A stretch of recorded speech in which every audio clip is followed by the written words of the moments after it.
नमस्कार। जय हिंद। दोस्तों, आज मैं एक बार फिर से एक विशेष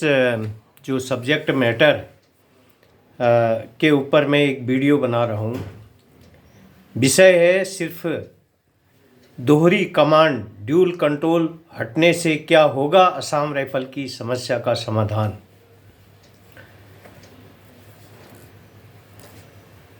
तो आज मैं एक बार फिर से ये dual command control removing subject जो विषय है, इस विषय पर चर्चा करूँगा, क्योंकि बहुत सारे लोगों का कहना है कि ड्यूल कमांड हटना इस विषय पर जो हमारे संगठन के लोग, कई संगठन जो है इस विषय पर केस जो दिल्ली हाई कोर्ट या सुप्रीम कोर्ट या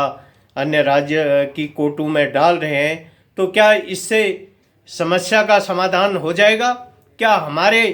हजारों जो पढ़े लिखे युवा जो अभी असम राइफल में जो अपने जायज़ हकों से वंचित army operational MoD operational command के अंदर देश के विभिन्न आतंकवाद क्षेत्रों में, खतरनाक अंतर्राष्ट्रीय क्षेत्रों में आर्मी ऑपरेशनल कमांड के अंदर देश की रक्षा सुरक्षा में अपना महत्वपूर्ण योगदान दे रहे हैं, क्या वे लोग इससे संतुष्ट होंगे? तो इन्हीं विषयों पर मैं ये चर्चा कर रहा हूँ। जैसा कि आप जानते हैं, कई असम राइफल के जो संगठनों ने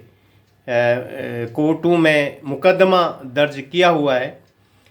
कि असम राइफल से ड्यूल कंट्रोल हटा दिया जाए। लेकिन महत्वपूर्ण यह नहीं है कि ड्यूल कमांड हटा दिया जाए, महत्वपूर्ण यह है कि असम राइफल के में विभिन्न ट्रेड वर्ग हैं। हमारा जो ऑफिसर वर्ग है वो प्रभावित होगा। विभिन्न ट्रेड वर्ग हैं। जीडी है जो कि 80% जो जीडी की जो संख्या है, हमारा नर्सिंग असिस्टेंट है, सिग्नल में है, जो मेडिकल के कई अन्य ट्रेड हैं, फार्मासिस्ट है, एसकेटी है, इसी तरह से कई अन्य ट्रेड हैं। सभी ट्रेडों का क्या इतने लोगों का जो जायज़ हक है, जिससे वो अपने जायज़ हकों से वंचित सिस्टम तुष्टिकरण होने के कारण जो वंचित हैं, तो क्या दोहरी कमांड ड्यूल कमांड हटने से यदि असम राइफल को सीएपीएफ में डाल दिया जाता है, तो क्या असम राइफल के लगभग 1 लाख से अधिक भूतपूर्व सैनिक और 65,000 से अधिक सैनिक जिन्होंने आर्मी ऑपरेशनल कमांड के अंदर अपने त्याग, परिश्रम, शौर्य, सेवा और बलिदान से 188 वर्षों से असम राइफल में अपनी सेवा दे करके देश की रक्षा सुरक्षा में आर्मी ऑपरेशनल कमांड के अंदर अपना महत्वपूर्ण योगदान दिया है, क्या उनके आत्मसम्मान और इस फोर्स बल के आत्मसम्मान और स्वाभिमान, मान सम्मान का क्या होगा? क्या समस्या का वास्तविक समाधान होगा? जो हमारे 80 से 90% लोग इस बल असम राइफल में गलत सिस्टम तुष्टिकरण के कारण अपनी सरकारी नौकरी से वॉलंटरी रिटायरमेंट आने को मजबूर हुए हैं, क्या उनको उनका जायज़ हक मिल पाएगा? क्या होगा यदि असम राइफल से आर्मी कमांड हट जाएगी? तो बहुत से लोगों की यह राय है कि कभी भी आर्मी असम राइफल को कैंटीन सुविधा और मेडिकल सुविधा नहीं देगी। मैं एक बार फिर कह रहा हूं, यदि असम राइफल से आर्मी कमांड हटेगी तो एमओडी आर्मी कभी भी असम राइफल को कैंटीन सुविधा और मेडिकल सुविधा, ईसीएचएस सुविधा भी नहीं देगी, रोक देगी, और आर्मी हेडक्वार्टर उसे डेफिनेटली रोक देगा। और असम राइफल से दोहरी कमांड हटाने के मुद्दे पर यदि आर्मी कमांड हट जाती है तो इसको सीपीएफ में अगर ले लिया जाता है तो कैंटीन सुविधा और मेडिकल सुविधा से हमारे असम राइफल भूतपूर्व सैनिकों को वंचित होना पड़ेगा। बहुत से लोगों की ये राय है। असम राइफल भूतपूर्व सैनिक संस्थाओं की तरफ से जो हाई कोर्ट या सुप्रीम कोर्ट में मुकदमा दर्ज करता है, इसलिए तो केस के विषय को, सब्जेक्ट मैटर को, यानी कि उसका विषय, बहुत से लोगों की राय यह है कि असम राइफल को पूरी तरह से एमओडी के अंदर लेकर बाकी राइफल को, जैसे गढ़वाल राइफल है, जम्मू कश्मीर राइफल है इत्यादि को जैसे इन्फेंट्री रेजिमेंट बना दिया गया, इसी तरह से असम राइफल को भी इसका जो क्या कहते हैं इतिहास देख करके, इसका एक से एक इसके जो कारनामों को देखते हुए, इसका क्या क्या इसने किया है, तो वो उस हिसाब से इसको इन्फेंट्री रेजिमेंट बना दिया जाए, ऐसा लोगों का मत है। लेकिन यह एकदम होना संभव नहीं होगा, क्योंकि जिनेवा समझौते के अंदर यदि कुछ अंतर्राष्ट्रीय रूल और कानून होते हैं, उसमें उनकी चर्चा में अभी यहाँ पर वीडियो लंबा होगा,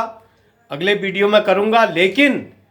यदि ऐसा एकदम संभव नहीं है तो असम राइफल को लोगों का मानना है कि पहले जैसे चौथे वेतन आयोग तक एमओडी आर्मी की तरफ पेंशन, वेतन, प्रमोशन तथा भूतपूर्व सैनिक सुविधा इत्यादि का लाभ दिया जा रहा था, उसी तरह से उस तर्ज पर इसको इसका हक मिलना जायज है। वो उसका हिसाब से, उस हिसाब से इसको, मतलब लोगों का मानना है कि इसको उस हिसाब से तुरंत कर दिया जाए और आगे का इसका प्रोसेस जारी रखा जाए कि एमओडी आर्मी में इसको आर्मी रेजिमेंट बनाने के लिए, क्योंकि यह वास्तविक रूप से असम राइफल के लोगों का जायज हक और मौलिक अधिकार है। असम राइफल का इतिहास किसी से छुपा हुआ नहीं है, जहां भी डिटेल रही है एक अनुशासित फोर्स की तरह हमेशा एक से एक कारनामे फौज ने किए हैं, जहां भी डिटेल रही है, चाहे प्रथम विश्व युद्ध हो, चाहे द्वितीय विश्व युद्ध हो, चाहे भारत चीन युद्ध हो, चाहे भारत बांग्लादेश युद्ध हो, देश विदेश में जहां भी डिटेल रही है, उत्तर पूर्वी क्षेत्र, जम्मू कश्मीर, श्रीलंका, हैती, दक्षिण अमेरिका में भी आतंकवाद से लड़ाई लड़कर शांति स्थापित करने की बात हो, चाहे अरुणाचल, नागालैंड, असम, सिक्किम का चीन से लगी हुई खतरनाक अंतर्राष्ट्रीय सीमा हो, जहां पर 7 दिन से लेकर 28 दिन के -डिग्री टेम्परेचर पैदल पोस्ट, ऐसे ऐसे रास्ते, भूटान, सिक्किम के आसपास एक बार ऐसे ऐसे रास्ते जहां एक बार पैर फिसलने पर उसकी लाश तक नहीं मिलती, वो लाश चीन से आने वाली सियांग नदी और ब्रह्मपुत्र नदी में चली जाती है। चीन का बॉर्डर आप सभी को पता है कि असम, नागालैंड, मणिपुर, असम, नागालैंड, सिक्किम से बहुत लंबा इसका जो है इलाका है, और इसका प्रूफ है 11 Assam rifle, 26 Assam rifle, 9 Assam rifle, 2 Assam rifle की जो बटालियन है, वो ऐसे क्षेत्रों में डिटेल ज़्यादा रही है। हालांकि अभी काफ़ी समय तक ये बटालियन ने ऐसे ऐसे पोस्टों में भी आतंकवाद लड़ाई के साथ साथ भारत चीन सीमा की भी असम राइफल ने रक्षा की है। यह सच है कि असम राइफल में विभिन्न प्रकार के ट्रेड वर्ग हैं। आप सभी को बताना चाहता हूं कि उन ट्रेड वर्गों में, कई ट्रेड वर्गों में प्रमोशन पॉलिसी इत्यादि व्यवस्था में सही संतुलन नहीं होने के कारण कई लोग, जो पढ़े लिखे होनहार लोगों का भविष्य अंधकारमय हुआ है और अभी हो रहा है, पहले भी होता आया है, अभी हो रहा है। इसलिए वहाँ पर जो दोहरी कमान के साथ रक्षा मंत्रालय और गृह मंत्रालय की जो सही पॉलिसियों का संतुलन बनाते हुए सभी ट्रेड वर्गों के साथ जो न्याय करते हुए प्रमोशन पॉलिसी का सही संतुलन का प्रपोजल जब तक ये पास नहीं होगा तब तक ये सुविधा नहीं मिल पाएगी।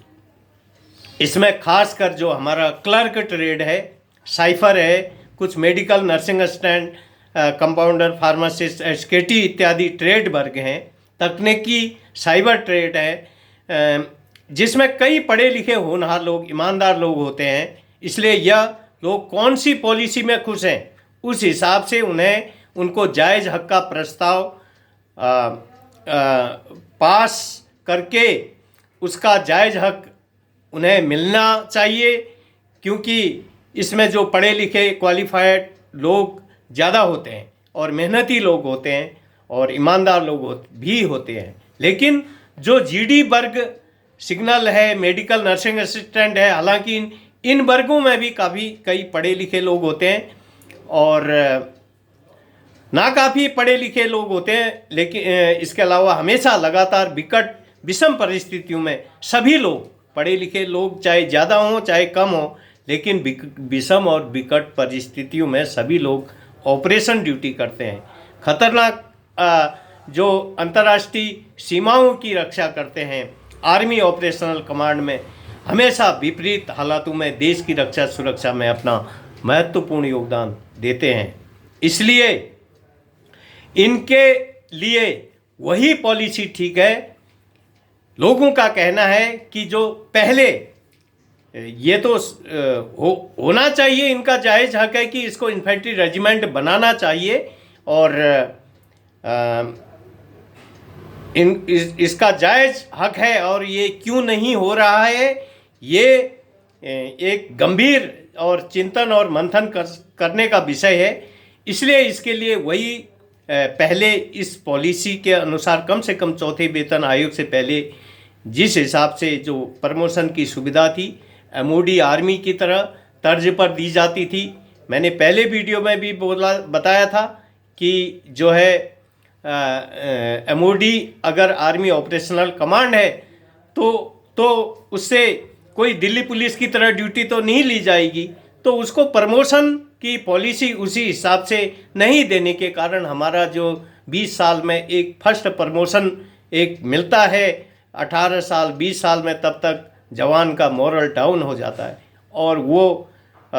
लगातार विषम विपरीत परिस्थितियों में देश की सेवा करता है, कठिन विपरीत इलाकों में, तो वो हमारा 80 से 90% आदमी वॉलंटरी रिटायरमेंट लिखने को 20 साल के बाद वॉलंटरी रिटायरमेंट लिखने को मजबूर हो जाता है। इसलिए इसके लिए जो वही पॉलिसी ठीक है जो चौथे वेतन आयोग से पहले थी, पहले उसके बाद इसको आर्मी की तर्ज पर इसको आर्मी रेजिमेंट इसको बनाया जाए, लेकिन उससे पहले इसको आप गृह मंत्रालय से दें या रक्षा मंत्रालय से दें, ये महत्वपूर्ण नहीं है, लेकिन तर्ज वही होनी चाहिए और जवान को जो उसका जायज़ आप सभी लोग जानते हैं असम राइफल के लोग लगातार हमेशा फील्ड एरिया में करते हैं। उनका भी मन होता है कि हमें भी होम घर के नज़दीक कभी एक बार दो बार पोस्टिंग मिले, नज़दीक नॉर्थ इंडिया में सेंट्रल इंडिया में हमको भी वो मिले, उनका भी मन होता है। क्योंकि जब गवर्नमेंट एक तो इसका भर्ती का जो नियम है, सिस्टम है, ये भी गलत है। इसको रक्षा मंत्रालय के हिसाब से इसको जो है इसका रिक्रूटमेंट होना चाहिए, क्योंकि जब रक्षा मंत्रालय से जो एमओडी आर्मी इसको अगर कंट्रोल कर रही है सभी कुछ, और इसका एक अव्वल त्याग परिश्रम का इसका गारंटी इतिहास है। आपको सभी लोगों को पता है कि इसके पास जो 184 सिर्फ चक्र हैं, जिसमें अशोक चक्र, शौर्य चक्र, वीर चक्र, कीर्ति चक्र 184, और बहुत कम इन्फेंट्री रेजिमेंटों के पास इतने चक्र होंगे। इसलिए इसके लिए वही पॉलिसी ठीक है जो चौथे वेतन आयोग से पहले थी, जो प्रमोशन भी जायज़ था, सभी सुविधाएं आर्मी एमओडी की तरह तर्ज पर दी जाती थी, भले ही 5 रुपये का फ़र्क था, लेकिन उसी रेशियो के हिसाब से जब तक असम राइफल इन्फेंट्री रेजिमेंट नहीं बन जाती है तब तक इसका इस तरह से वेलफेयर दिया जाना चाहिए, ऐसा हमारे फोर्स के लोग चाहते हैं और इनका चाहना जायज़, इनका मौलिक हक है। इसलिए मैं असम राइफल के भूतपूर्व सैनिक संस्थाएं जो भी असम राइफल AR की जो कोर्ट में, सुप्रीम कोर्ट में या किसी भी राज्य की अदालत में मुकदमा दर्ज करते हैं, यह बात हमेशा ध्यान रखें कि अपनी मर्जी से कोर्ट में केस दायर करने से असम राइफल की समस्या का समाधान नहीं होगा। आने वाले समय में जो हमारे हजारों लोग जो पढ़े लिखे लोग अभी विकट और विषम परिस्थितियों में देश की सेवा कर रहे हैं, आने वाले लोगों में असंतोष फैलेगा और आने के बाद एक देश के अंदर जो है एक जो एक सैनिक चाहता है देश में खुद जो है इसको चाहता है कि जैसे आतंकवाद को समाप्त करके शांति व्यवस्था, लेकिन उसी तरह उसके जीवन में अगर शांति नहीं होगी तो वो फिर उसका मन, उसकी अंतरात्मा क्या कहेगी। क्योंकि हमारे हजारों लाखों लोगों का भविष्य, जिन्होंने अपने त्याग, परिश्रम, शौर्य, सेवा और बलिदान, ईमानदारी, सच्ची निष्ठा, पारदर्शिता से असम राइफल में सेवा देते हुए देश की रक्षा सुरक्षा में अपना महत्वपूर्ण योगदान दिया है और दे रहे हैं,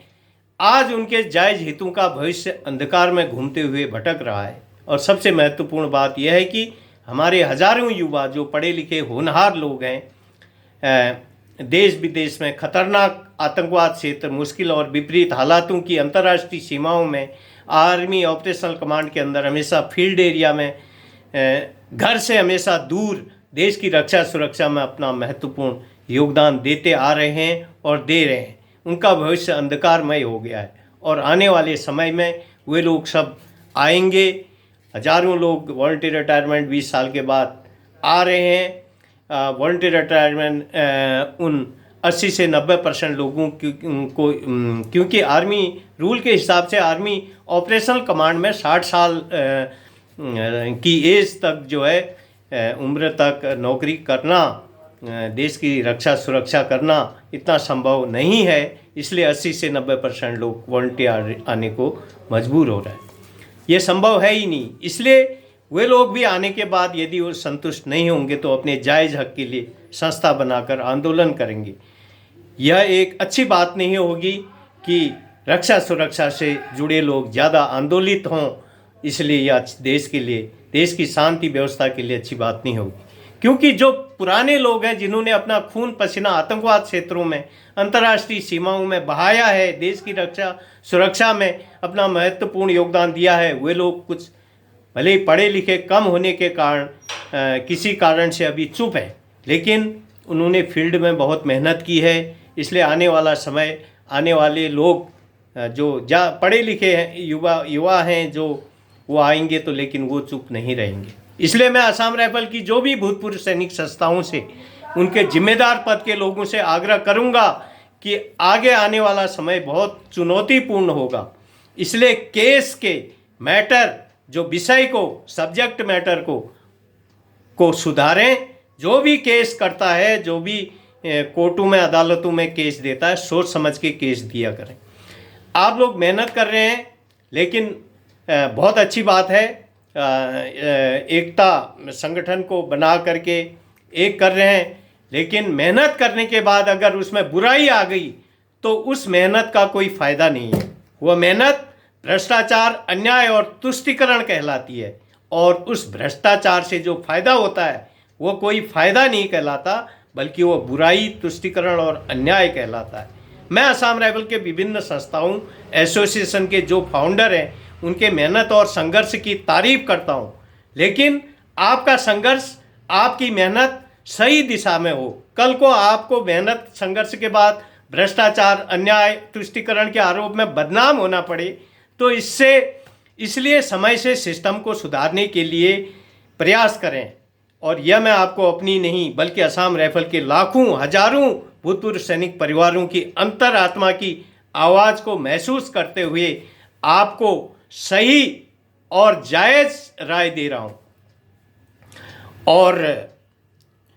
क्योंकि सभी लोगों की यही राय है, जो भी असम राइफल में बुद्धिजीवी लोग हैं, विभिन्न ऑफिशियल, एडमिनिस्ट्रेटिव, ट्रेड वर्गों के लोग हैं, मैं उनके साथ हूँ। ऑफिशियल आपके प्रमोशन, आपके अन्य हितों हेतु संबंधित जायज़ हक, उनके लिए मैं हमारे ऑफिशियल स्टाफ, हमारे जो पढ़े लिखे, जो होनहार लोगों के साथ मैं हमेशा आपके साथ खड़ा रहूँगा, आपके जायज़ हितों के साथ खड़ा रहूँगा। हमेशा अधिकारी वर्ग भी अपने जायज़ प्रमोशन इत्यादि हक से वंचित हैं, उन लोगों का भी, इसलिए मैं उनके जायज़ हक और अधिकार के लिए मैं उनके अधिकारी वर्ग के साथ भी मैं खड़ा रहूँगा, और ऑफिशियल एडमिनिस्ट्रेटिव स्टाफ के साथ भी मैं खड़ा रहूँगा। मुझे पता है कि किसको क्या चीज़ मिलना चाहिए, किसका वो जो है किस चीज़ में किसका जायज़ हक है। और इसलिए मैं जो हमारे एडमिनिस्ट्रेटिव ऑफिशियल स्टाफ ऑफिसर साहब लोगों के जायज़ हितों के साथ इसलिए मुझसे आप मेरे मोबाइल नंबर पर जो है मुझे अपना मार्गदर्शन भी दे सकते हैं। और इसलिए मैं आपसे भी मैं सभी से जो भी करूँगा राय लेकर के जो भी असम राइफल के लोगों के स्वाभिमान और असम राइफल के आत्मसम्मान के लिए उचित होगा मैं वही करूँगा। जहाँ तक मुझे किसी भी एसोसिएशन या संस्था में किसी पद से किसी व्यक्ति को हटाकर, कई अभी बात हो रही है कि इसको कोई पद दे दिया जाए, तो मैं किसी को हटा करके मुझे पद देने की बात हो तो मैं उस पद को कभी नहीं लूँगा। और मैं उस पद को भूल करके भी उस चार्ज को उस पद को मैं उस चार्ज को मैं चिमटी से भी लेना पसंद नहीं करूँगा। एक बार हमारे प्रधानमंत्री अटल बिहारी वाजपेयी जी ने कहा था, देश के लिए के जो देश हित में नहीं होगा मैं उस पद के लिए को मैं जो है उस चीज़ को मैं चिमटी से भी लेना पसंद नहीं करूँगा। आज वही बात मैं दोहरा रहा हूँ। हाँ, कोई विशेष पद की नई जगह बनाई जाए, जैसे कई रक्षा सुरक्षा संस्थाओं में, कई संस्थाओं में 2-2 3-3 पद होते हैं। जनरल सेक्रेटरी है 2-2 होते हैं, 3-3 होते हैं, या कोई और भी पद 2-2 3-3 होते हैं। इसी तरह से ऐसे विचार किया जा सकता है। लेकिन मैं किसी व्यक्तिगत स्वार्थ, लोभ, लालच बस पद ग्रहण नहीं करूँगा। ना मुझे जवानों के खून पसीने की कमाई से एकत्र किए हुए फंड से अपने व्यक्तिगत स्वार्थ के लिए कोई पैसा नहीं चाहिए। इसलिए असम राइफल पैरामिलिट्री फोर्स या संयुक्त रूप से भारतीय सशस्त्र सेना, भूतपूर्व सैनिक संस्थाओं में और भी जो संस्थाएं हैं, कई लोग कह रहे हैं कि मुझे कोई पद दे दें। मुझे कोई पद देने से पहले यह सोच लें कि मुझे पद देने के लिए किसी को हटाने का प्रयास न करें। यदि मुझे लगता है तो एक मेरे लिए उसमें एक्सटेंशन, पद का एक्सटेंशन करने का वो करें तो उसमें मैं सोच विचार कर सकता हूँ।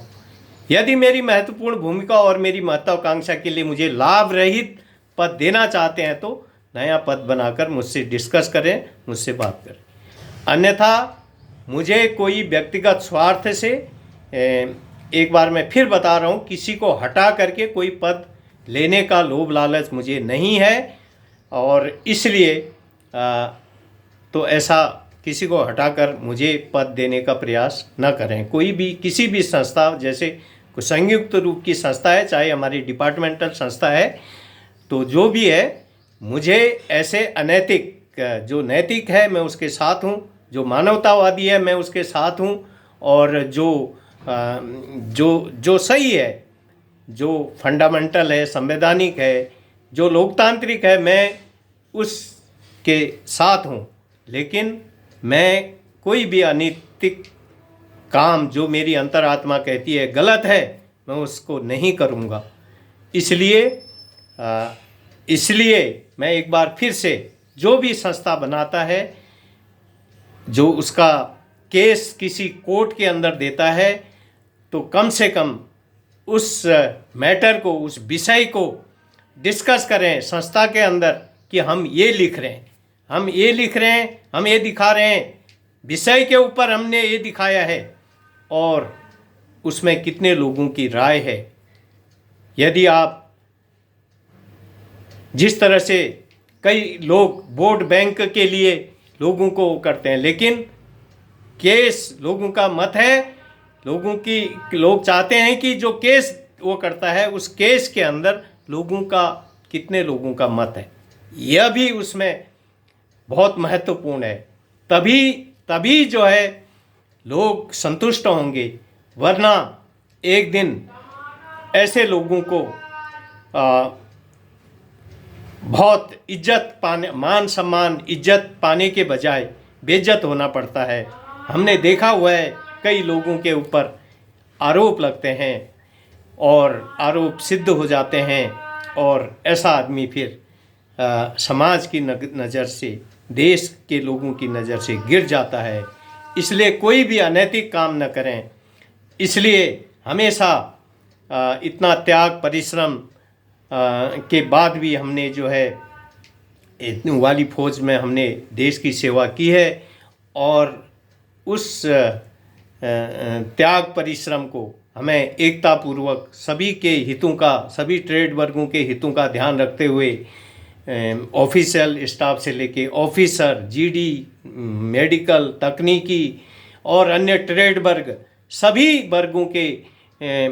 लोगों के हितों को ध्यान में रखते हुए हमें संस्था का जो विषय है, जो सब्जेक्ट मैटर है, उसको केस के अंदर दिखाना चाहिए उस विषय को, और जो उचित है, जिसमें लोगों को आने वाले समय में खुशी हो, और ऐसे लोगों को जो लोग संस्था के लिए काम करते हैं, ऐसे लोगों को कल को आने वाले समय में वो गॉडफादर की तरह समझें और उनको आशीर्वाद दें, और जो है तभी उस आपके कर्मों का, जो पुण्य कर्मों का जो हमें फल मिलता है। अच्छे कर्म करने से अच्छा फल मिलता है, बुरे कर्म करने से बुरा फल मिलता है। इसलिए भी बुरा फल कोई लेना नहीं चाहता,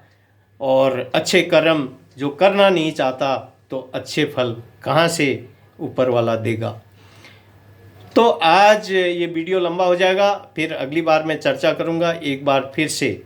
कोई भी मेरे से त्रुटि हो, मैं किसी के साथ, मैं असम राइफल के हर ट्रेड वर्ग के हितों के साथ हूँ, और कोई भी जो असम राइफल के बुद्धिजीवी, पढ़े लिखे लोग, अधिकारी वर्ग, जेसीओ साहब, एनसीओ साहब और मेरे जवान भाइयों और सभी माता बहन बच्चे असम राइफल के भूतपूर्व सैनिक परिवारों से मेरी यही रिक्वेस्ट है कि मेरे इस वीडियो को आप जो है सोशल मीडिया में फैलाएं, और इसको सब्सक्राइब करें, शेयर करें, और लाइक चाहे करें न करें, आपकी मर्ज़ी है, लेकिन शेयर और सब्सक्राइब ज़रूर कर दें।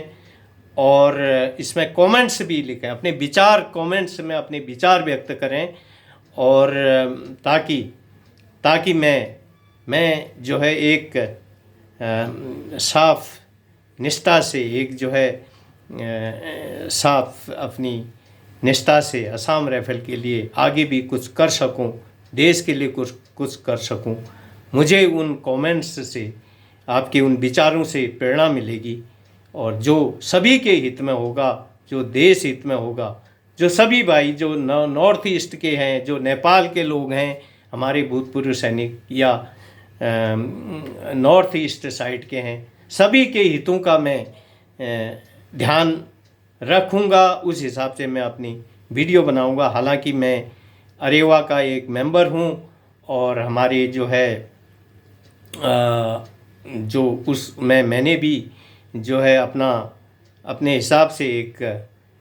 जो है छोटा मोटा जो है, जो भी मैं कर सकता हूँ मेंबरशिप अभियान में, बुनियादी जो फाउंडर जो उसका बुनियाद रखी गई, तब मैंने भी उसमें योगदान अपना किया था। ऑफिस में फॉर्म भरने में मैंने काम किया था, और अभी भी जो और कई लोगों को मैंने, जो भी मैं कहता हूँ कि किसी भी का कोई ऑफिशियल, जैसे हमारे कई जगह पर देश के कई हिस्सों में जो है हमारे ऑफिस नहीं है, जो जहाँ से जो काम जो है दूर दूर ऑफिस है, हमारे बाबूजी वहाँ पर कहीं पर नहीं हैं, तो ऐसे लोग मुझसे संपर्क कर सकते हैं। कोई भी ऑफिशियल काम है, कोई भी एप्लीकेशन लिखनी है, हिंदी अंग्रेजी में कोई भी समस्या आ रही है, तो मैं उनकी निःशुल्क मदद करता हूँ। और तो आप मुझसे, मेरा मोबाइल नंबर है 8218747641, हवलदार कुशाल सिंह रिटायर्ड। तो आज के लिए इतना ही। वीडियो को अवश्य आप सब्सक्राइब, शेयर और लाइक और कमेंट कीजिएगा। तो नमस्कार, जय Hind, happy day, good day, thank you.